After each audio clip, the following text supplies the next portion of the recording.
Hello everyone, good morning सगळ्यांना. तर आज ना मला ऑफिसमधनं यायला बऱ्यापैकी उशीर झाला. म्हणजे जवळपास आता 7:45 वाजता आम्ही चहा पिणार आहोत. तर आज त्याचं कारण असं होतं ना की आज मला खायची होती भेळ. प्रचंड इच्छा झालेली भेळ खाऊया म्हणून. पण भेळवाल्याकडे खूप गर्दी असल्यामुळे ना आज मला खूप उशीर झाला. आणि उन्हाळ्यात तुम्हाला माहिती कैऱ्या भरपूर येतात, त्याच्यामुळे ना जसा कांदा भरपूर असतो भेळमध्ये आणि त्याची मजा खूप छान, म्हणजे खाताना खूप छान वाटते ना, तसंच कैरी भरपूर असेल ना की भेळ प्रचंड अशी छान लागते. तर तीच मला खायची होती. आणि आम्ही दोघांनी बसून सचिनने चहाचा आनंद घेतला आणि मी भेळचा आनंद घेतला. आणि कोण कोण तुमच्यापैकी भेळ खाताना सर्वात आधी पुरी टेस्ट करतं? तर माझी पण सवय आहे की पुरी आपल्याला नंतर आपण शेवटी खातो, पण मी तर सुरुवातीलाच ती खाऊन टाकते.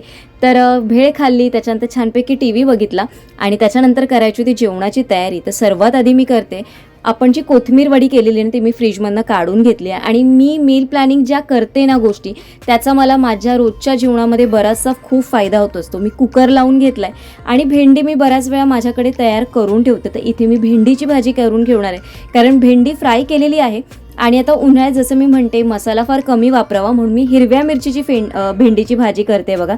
कांदा, टमॅटो, धणाजिरा पावडर आणि भरपूर असं खोबरं आणि कोथिंबीर असं टाकून आपली भाजी तयार झालेली आहे. आणि थोडंसं म्हटलं थंडावा म्हणून बीटची कोशिंबीर करूया आपण मस्तपैकी. तर बीटची कोशिंबीरला फोडणी जी देतो ना ती मात्र मस्त अशी झाली पाहिजे. एकदम कढीपत्ता तुपाची फोडणी मस्त अशी लागते. माझं जेवणाची तयारी पण सगळी झाली, आता ऑफिसची तयारी करायची.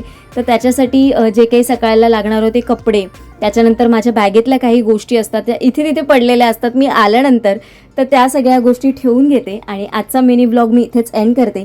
तुम्हाला आवडला असेल तर चॅनेलला नक्की सबस्क्राईब करा, व्हिडिओला लाईक करा. उद्या एका छानशा मिनी ब्लॉगमध्ये भेटते.